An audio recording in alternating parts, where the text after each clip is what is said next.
We knew coming into this basketball game, we had lost a one-point ball game to Nicholls at our place, went in double overtime on Saturday, and we know it was going to be a barner coming in here today.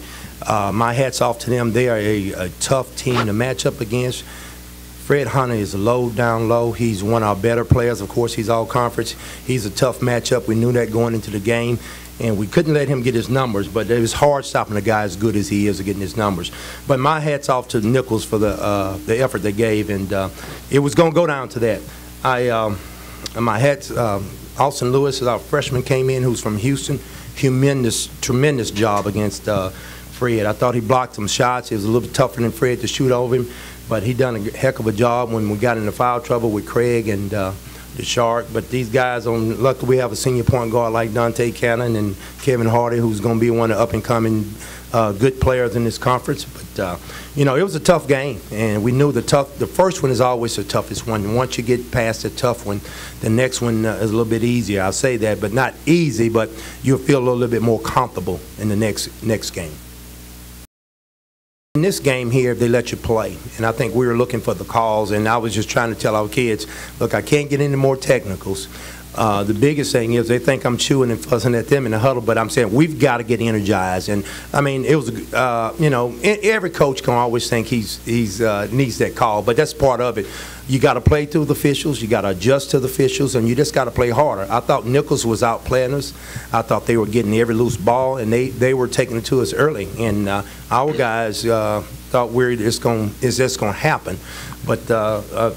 I mean, it was just great. It worked out to us and for us. And but the biggest thing is that I'm not trying to get technical because you know, it's a negative for your team. You give them 2 shots and basically the ball. But it was one thing. We tried everything else to get our guys going. But there was I guess it wasn't a difference in the game. But obviously we fought through my mistake as getting that technical at the end. When Coach showed that emotion, we kind of fed off of it. We know we had to pick our defense up. When you see a coach laying it out on the line like that, it's good for your player to go out there and lay it out on the line too. First thing is you think about rest. Some of those guys, Dante and Kevin, played a lot of minutes, and the fatigue factor. So you try to get them hydrated as quick as you can, get them to bed, and you know, go out and put them into a. It's a 40-minute game, but we try to take each segment as 4 minutes, and we're gonna play 4 minutes a segment and try to come out and win enough of those 4s, and hopefully it's enough to get it done. But the biggest thing is, you know, there's no time to say you're tired or anything else like that. But you know, you got a fresh team sitting there waiting on you. We split with them coming in, but we did beat them, so that's a factor there. But the biggest thing is that we just got to get ready to play tomorrow for a tough Southeastern basketball team.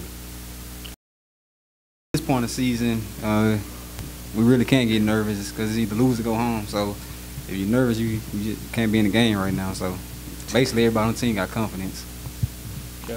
And we played a lot of close games during the season, so at this point in our season, when it gets down and close, we had the confidence that we know what it takes to go out and win.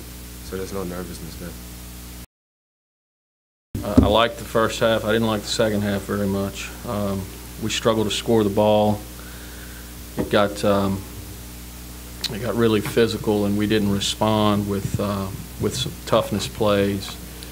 And really, the only offense we got was Fred. We became very one-dimensional, and you know, couldn't seem to come up with loose balls. I thought had some great defensive possessions late, and the ball it felt like it just bounced to them. I know they hustled and chased it down. We just couldn't come up with those key rebounds late in the game, and you know, there's just not much margin for error this time of year. So tough way to finish our year. We really felt good coming in here. Thought we could maybe make a little noise, and I'm disappointed we won't get to see this guy play anymore. I had the same thought. We looked tired before the 16-minute media, I thought. We looked gassed. And yeah, I worried at that point that maybe we were playing too much on energy and adrenaline and emotion and not enough on just toughness and conditioning. But, you know, I wanted them to be excited and enthusiastic and play with energy. I told them that in the pregame.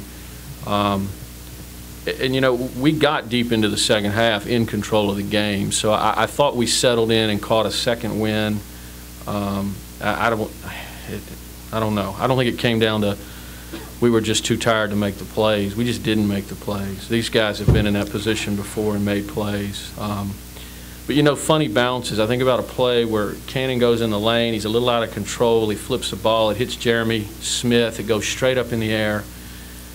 And none of our guys get to it. Cannon bunny hops, catches it, and lays it in. I mean, there were several of those kind of plays. And in a game this close, you know, we needed one or two of those, and we just didn't get them. You hate to call it luck. We don't believe in luck. You know, hard work meets opportunity is how we define luck. So tip your hat to McNeese. They just out-toughed us to those balls and those plays. Well, I told my personal friends back home, I felt like getting on the bus with Fred gave us everything we needed to have a chance to win here, win it all. That when things are rolling for him, I feel like he's the best player in this league and he's unstoppable. For whatever reason, we weren't able to get him going, particularly late in the second half. And again, you got to credit McNeese. You know, Coach Simmons is no dummy. They had 4 guys around Fred. Somebody else was going to have to make a play, and we just didn't make it. That's not Fred's fault, and it's not those other guys' fault. They were trying to make plays. But it was a good adjustment by Dave. And you know, I don't fault Fred's effort or his intensity or what he was trying to do for us.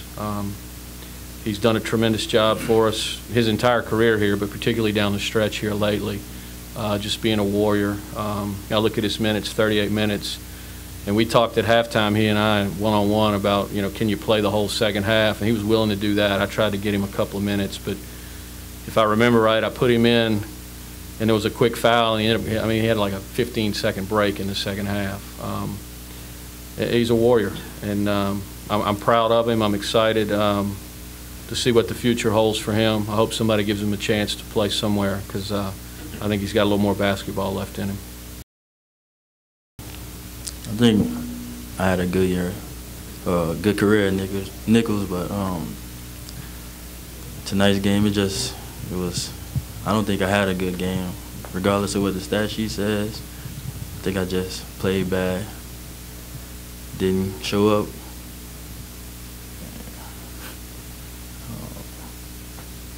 Fred tends to be a little too critical of himself. You got to give McNeese a little credit for that, buddy. And they had a good plan for him.